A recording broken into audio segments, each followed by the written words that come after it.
हरी कृपा और हरी इच्छा। एक पोस्टमैन ने एक घर के दरवाजे पर दस्तक देते हुए कहा, चिट्ठी ले लीजिए। अंदर से एक बालिका की आवाज़ आई, आ रही हूँ। लेकिन 3-4 मिनट तक कोई न आया तो पोस्टमैन ने फिर से कहा, अरे भाई, मकान में कोई है क्या? अपनी चिट्ठी ले लो। लड़की फिर से आवाज़ आई, पोस्टमैन साहब, दरवाजे के नीचे से चिट्ठी अंदर डाल दीजिए, मैं आ रही हूँ। पोस्टमैन ने कहा, नहीं, मैं खड़ा हूँ, रजिस्टर्ड चिट्ठी है, पावती पर तुम्हारे साइन चाहिए। करीबन 6-7 मिनट बाद दरवाज़ा खुला।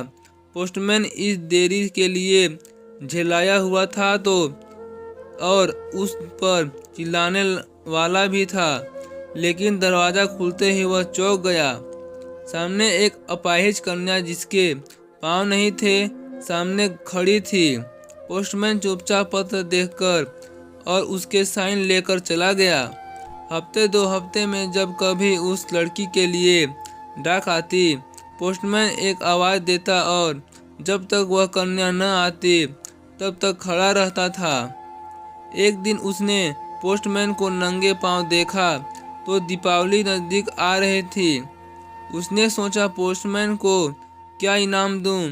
एक दिन जब पोस्टमैन डाक देकर चला गया तब उस लड़की ने जहां मिट्टी में पोस्टमैन के पांव के निशान बने थे उन पर कागज रखकर उन पांवों का निशान उतार लिया।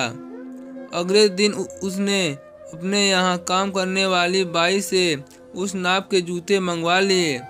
दीपावली आई और उसके अगले दिन पोस्टमैन ने गली के सब लोगों से तो इनाम मांगा और सोचा कि अब इस बिटिया से क्या इनाम लेना, पर गली में आया हूँ तो उससे मिल ही लूँ।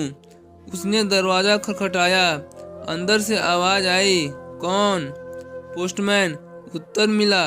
बालिका हाथ में एक गिफ्ट पैक लेकर आई और कहा, अंकल, मेरी तरफ से दीपावली पर आपको यह भेंट है।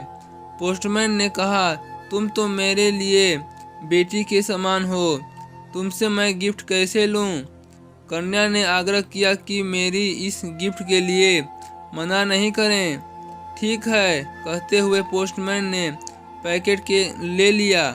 बालिका ने कहा, अंकल, इस पैकेट को घर ले जाकर खोलना। घर जाकर जब उसने पैकेट खोला तो विस्मित रह गया, क्योंकि उसमें एक जोड़ी जूते थे। उसकी आंखें भर आई। अगले दिन वह ऑफिस पहुंचा और पोस्टमास्टर से फरियाद की और उसका तबादला फौरन कर दिया जाए। पोस्टमास्टर ने कारण पूछा तो पोस्टमैन ने वे जूते टेबल पर रखते हुए सारी कहानी सुनाई और भीगी आंखों और रुंधे कंठ से कहा, आज के बाद मैं उस गली में नहीं जा सकूंगा। उस अपाहिज बच्ची ने तो मेरे नंगे पाँव को तो जूते दे दिए, पर मैं उसे कैसे पाँव दे पाऊंगा। संवेदनशीलता का यह श्रेष्ठ दृष्टांत है। संवेदनशीलता यानी दूसरों के दुख दर्द को समझना, अनुभव करना और उसके दुख दर्द में भागीदारी करना, उसमें शरीक होना। यह ऐसा मान्य गुण है जिसके बिना इंसान अधूरा है। ईश्वर से प्रार्थना है कि वह हमें संवेदनशीलता रूपी आभूषण प्रदान करे ताकि हम दूसरों के दुख दर्द को कम करने में योगदान कर सकें। संकट की घड़ी में कोई यह नहीं समझे कि वह अकेला है, अपितु उसे महसूस हो कि सारी मानवता उसके साथ है। तो दोस्तों, हमें इस कहानी से क्या सीख मिलती है, कमेंट करके जरूर बताइएगा। फिर मिलते हैं एक नए इंटरेस्टिंग स्टोरी के साथ। चैनल पर पहली बार आए हैं तो लाइक, शेयर, सब्सक्राइब जरूर कीजिए।